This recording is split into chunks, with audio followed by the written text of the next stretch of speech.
Welcome to Biscuits and Jam from Southern Living. I'm your host, Sid Evans, and today I'm talking with a guy who's been a major Hollywood star for about as long as I've been alive. But before he starred in Breaking Away or The Big Easy, Dennis Quaid was a kid from Houston, Texas, who grew up loving Elvis Presley and wanting to play rock and roll.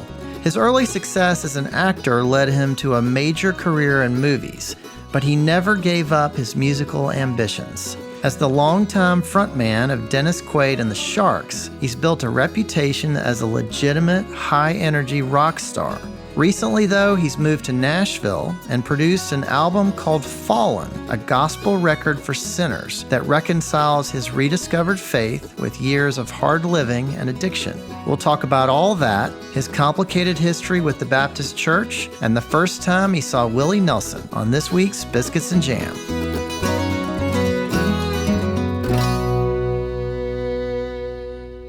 Well, Dennis Quaid, welcome to Biscuits and Jam. Thanks, Sid. Great to have you on the show. Good to be here. Where am I reaching you right now? I'm sitting in my manager's office in Nashville. I moved here, actually, coming up 3 years ago. Yeah, I know that, which I think is so great. I mean, you've lived a lot of places. What's your favorite thing about Nashville? It's so collegial here. It really is. Just the people in general, and then people in music and the music business.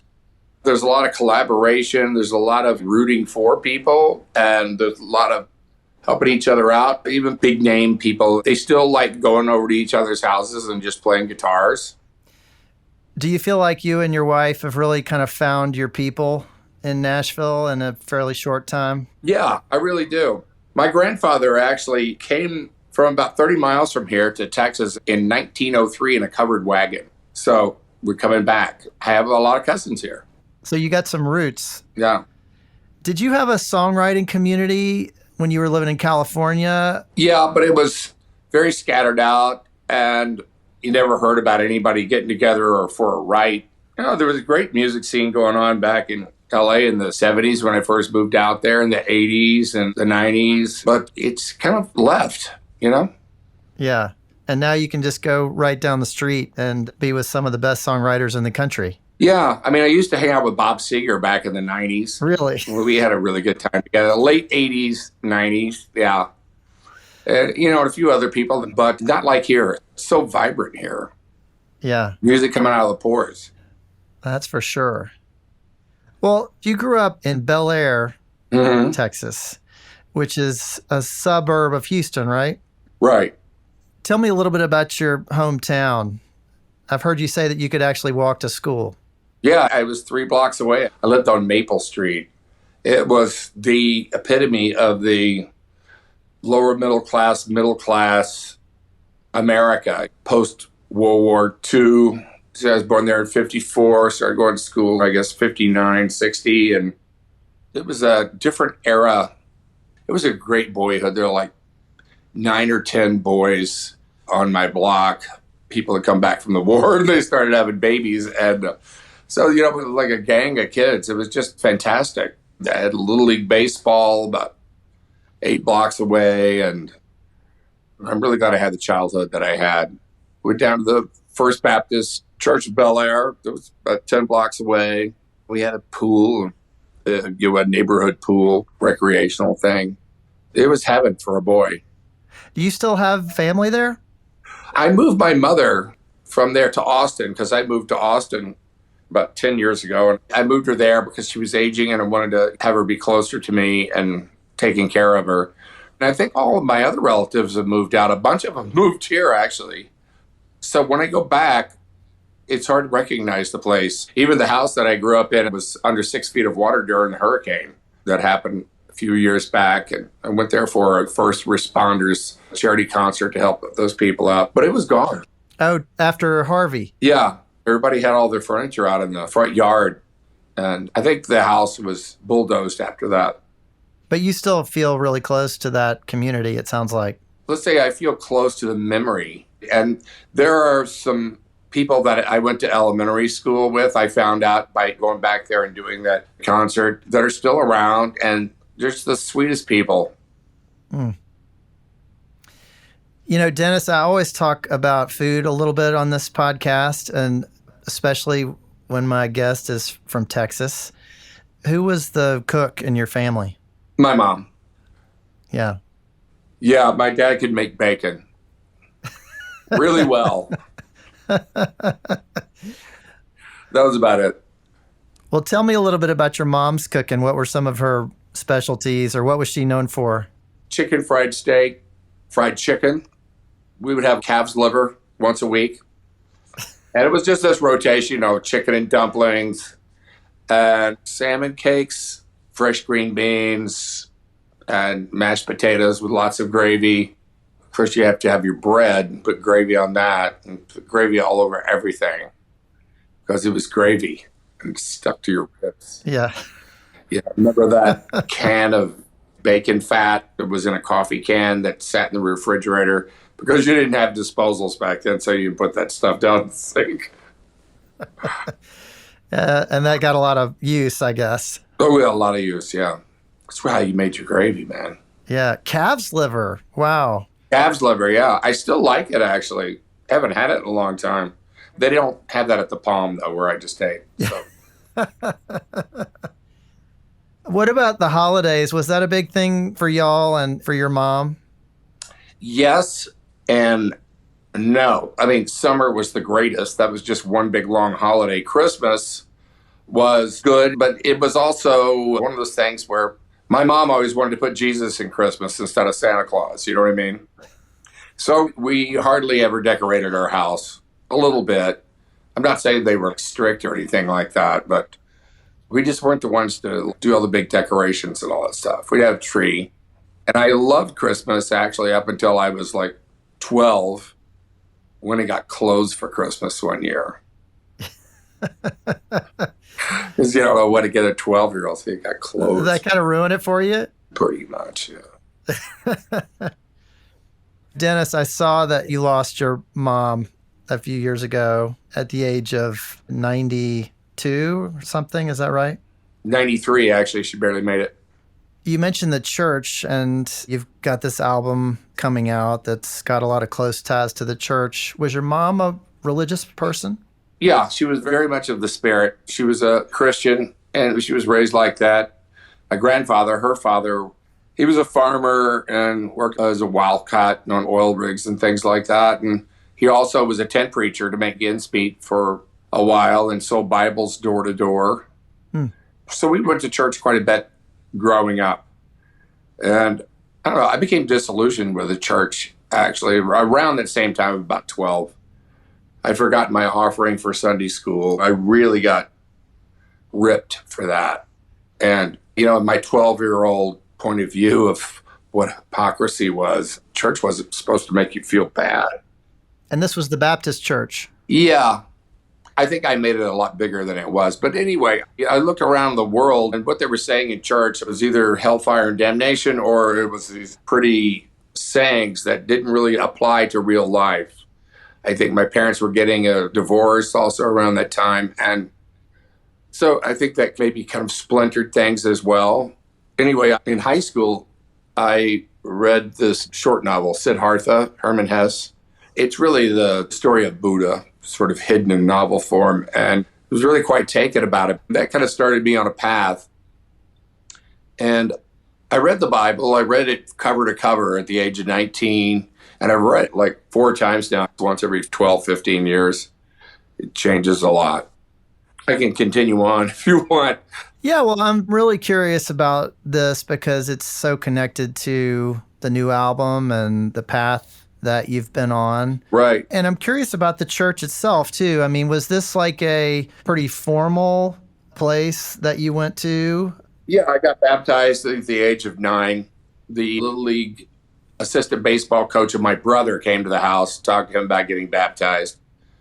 I think he was 13, and so I was listening to them while I was watching TV, and I decided that I was going to get baptized too. And yeah, that was quite an experience. I thought that things would be really a lot different, and they were for like a day or two, but I'm supposed to have Jesus inside me now, but yet all these things are going on that don't match up with what I said it was going to be. But anyway, after reading Siddhartha, I think I became a seeker, really finding out about other things. I read the Bhagavad Gita, the Dhammapada, I read the Quran, I read all of those books. And then everything was about filling up a hole, really, because everybody fills that emptiness up with something, you know.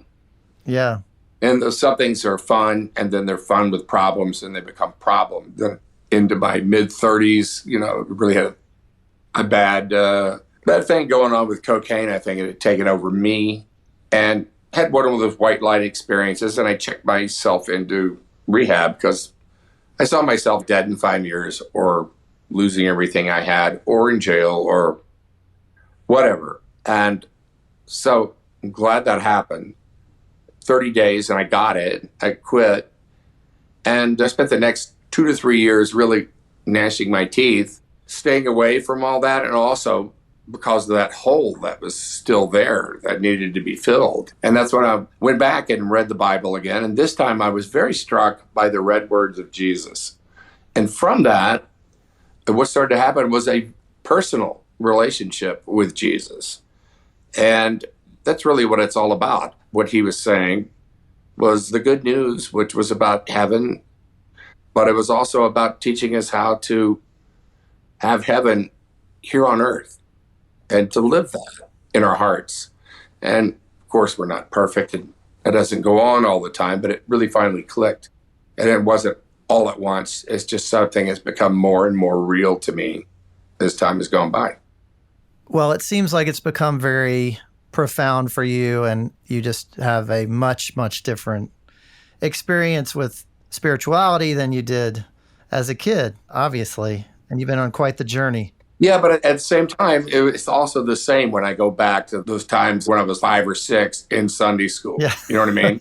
It's only when my head started to think, you know.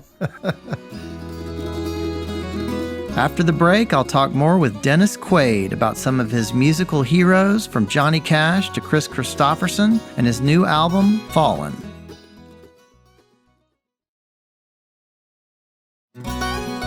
Welcome back to Biscuits and Jam from Southern Living. I'm Sid Evans, and today I'm talking with actor, musician, and now gospel artist, Dennis Quaid.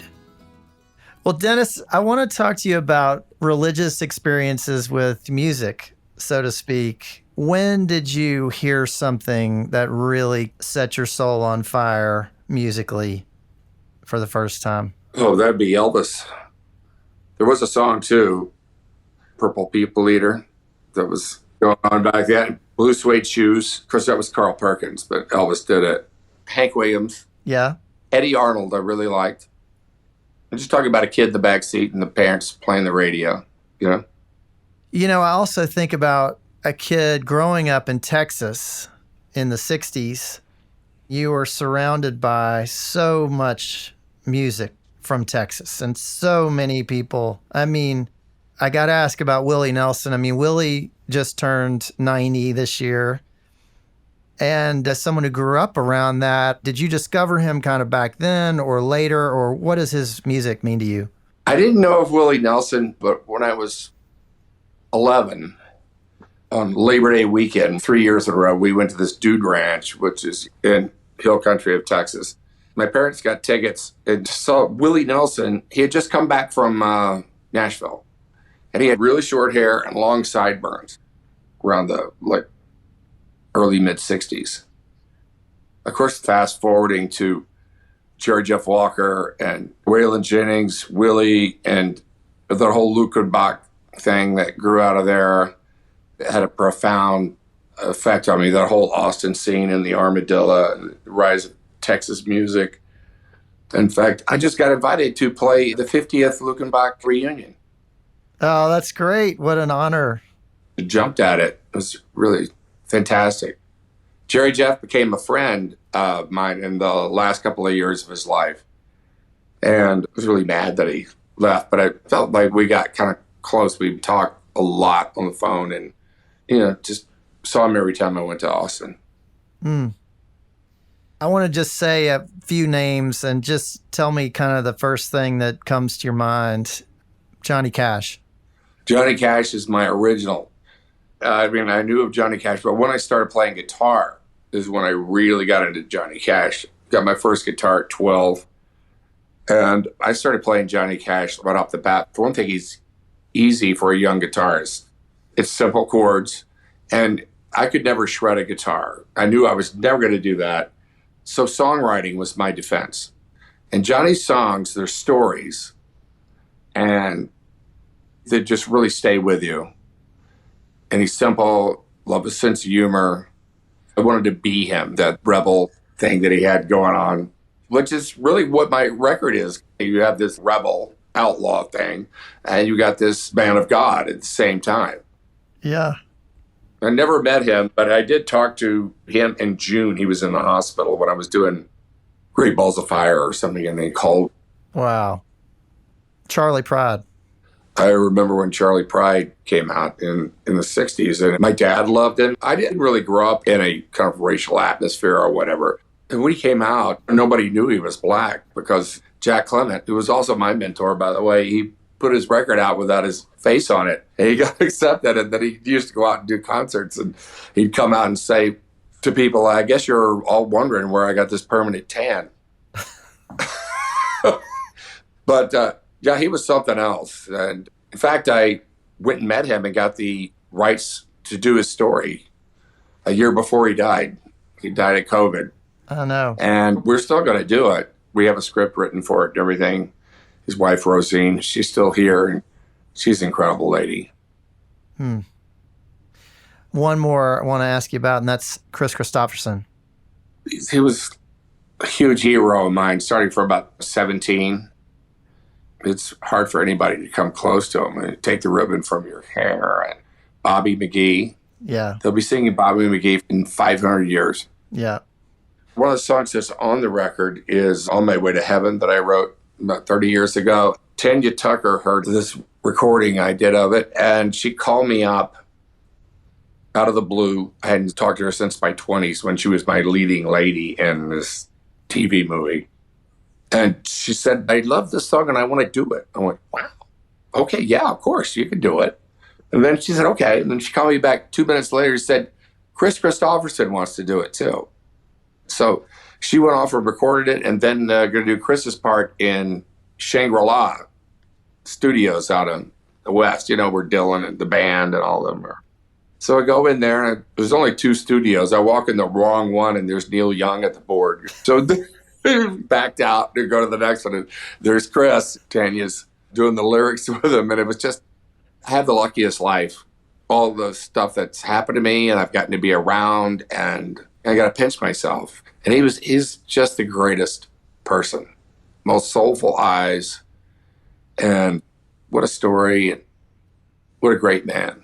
And what a legend. Yeah. Now I'm on my way to heaven. On my way to heaven. I'm on my way to heaven. So I can't be staying long. Well, Dennis, you just seem to have landed in such a great place, and being in Nashville in the heart of it all. And now you've got this album coming out. It's called Fallen, a gospel record for sinners. And I love the title. Tell me about that. I mean, what made you want to add that tagline to the album name, or make it part of the album name? Well, because it's me, I didn't want to get too churchy with it. And in fact, I had 2 producers on it. Ben Isaacs, who is incredible, bluegrass and in the faith community of music, very established and incredible. I mean, the guy's a genius. He really is. And so I have that part, which to me represents the authenticity of those hymns from church and way of doing them, which I really wanted to have. And then I worked with David Ferguson. David Ferguson was a protege of Jack Clement, who was also a mentor of mine going way back. And from that, it just sort of had the church and the bars. Jesus went to bars. He went to the wrong side of the tracks to find those lambs that were over there astray. And I relate with them as well. But, the people who have good hearts and have the spirit and all that stuff, it doesn't just have to be people in church. We all have that duality inside us. We have that angel and that devil sitting on each shoulder. And I just wanted to reflect that. Well, you're going to get right into it. I mean, you start out the title track, Fallen, which starts out talking about a joyride down the devil's highway. Yeah. My eternal soul hanging by a thread. It's about riding with the devil, which is kind of personal for me, really. It's about 20 years of my life, really. And it's also the story of the prodigal son, the son who asked for his dad's inheritance, and dad gives it to him, and he goes off and he wastes it on wine, women, and song. Winds up in a pigsty, and 2 years later wants to go back home, but he feels ashamed. But he does, and there's his father there to welcome him. Yeah. But the other brother, the one who stayed, the good one who did everything his father didn't waste nothing, he got really mad about that. And, I've done everything you wanted me to do. And dad says, well, can't you understand? My son was lost. Now he's found. He was dead. Now he's alive. But the brother is still mad. Right. Because now he's going to have to share that inheritance with this other brother. And he won't come into the banquet. Yeah. And that's the whole story of the Bible. Go back to Cain and Abel, Isaac and Esau, the whole thing of the two brothers who are at odds with each other and cannot reconcile. That's the story of the Bible. Here's some fall. I'm falling. I'm the prodigal son. All I want to do is go back home. Go back home. And there's a lot going on in that song, isn't there? Yeah, there is. But, I wrote that about 5 years back, and I felt like that was really the start. It wasn't conscious, but starting with Fallen, and my wife actually made the order. And by making the order, she actually made a kind of a story out of it, in the sense that it's a spiritual journey that starts out at the bottom and at the end is on my way to heaven. It ends with I'll fly away.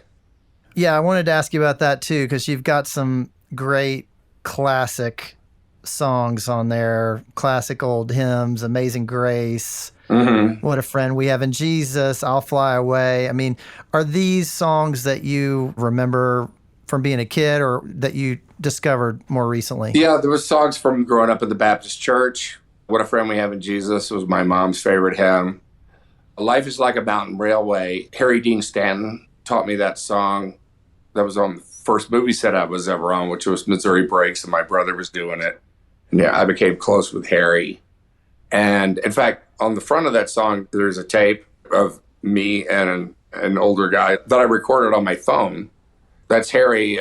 We'd done that like 2 years before, and I think it's the last recording that Harry ever made before he died. He was like 92 at the time, but he had that real old-time way of singing that I believe was from 1884. Yeah, and dressed the part too. Yeah. I love songs that sound like they were written by anonymous. Yeah, like they've just always been there. Yeah. Yeah, they just have. Well, Dennis, you've been playing for years with your band, Dennis Quaid and the Sharks. Are you guys still going to keep doing the rock and roll thing? Yeah, I think if the opportunity arises, but not as much. I think we've done a couple of gigs since COVID, one or two. But I've moved here as well, which kind of precludes a lot of things. I also started branching out and going out by myself for the first time since I was 19. Just me and a piano and a guitar, and just to have a personal connection with the audience, which was kind of frightening at first, and it turns out you really had a whole lot of fun. Yeah. Well, I got to ask, do you and Laura see yourselves in Nashville for the duration? Oh, yeah. Oh, this is definitely home to me. Yeah. I grew up in Houston, and I still have a house there because my kids are still in school, and I'm there every 2 weeks during the school year for 2 weeks. But I really love Nashville. This is such a great community. It's so collegial and familiar. Have you found a community of faith there? Yes, we have. We're still a little bit church shopping, I got to admit. But yeah, we definitely have a whole community around us, which is so much easier to find. here because it just comes up in everyday conversation here. Well, Dennis, I just have one more question for you. You spent a lot of years in Hollywood and a lot of time in studios and on movie sets and a lot of time far from where you grew up. What does it mean to you to be a Texan? So glad I'm a Texan. I really am, because really have a definite feeling of where I come from and the place. That whole thing of Texas history that we learned in the 4th grade. You know, I got to play Sam Houston in the Alamo too, by the way. It's so big, and there's so many Texans out there in the world. And they always come back. They go out, they come back. Love the place. Every part of it. Well, Dennis Quaid, thanks so much for being on Biscuits and Jam. Hey, Sid, I had a great time. Thank you. You got any gravy for those biscuits, by the way? Yeah. We got some around here somewhere. Yeah, because that's my kind of Texas breakfast. Thanks for listening to my conversation with Dennis Quaid. Southern Living is based in Birmingham, Alabama. Be sure to follow Biscuits and Jam on Apple Podcasts, Spotify, or wherever you listen. And we'd love your feedback, as always. If you could rate this podcast and leave us a review, we'd really appreciate it. You can also find us online at southernliving.com/biscuitsandjam. Our theme song is by Sean Watkins of Nickel Creek. I hope you'll join us next week for my conversation with the incredible mother-daughter pair known as One the Duo. We'll see you then.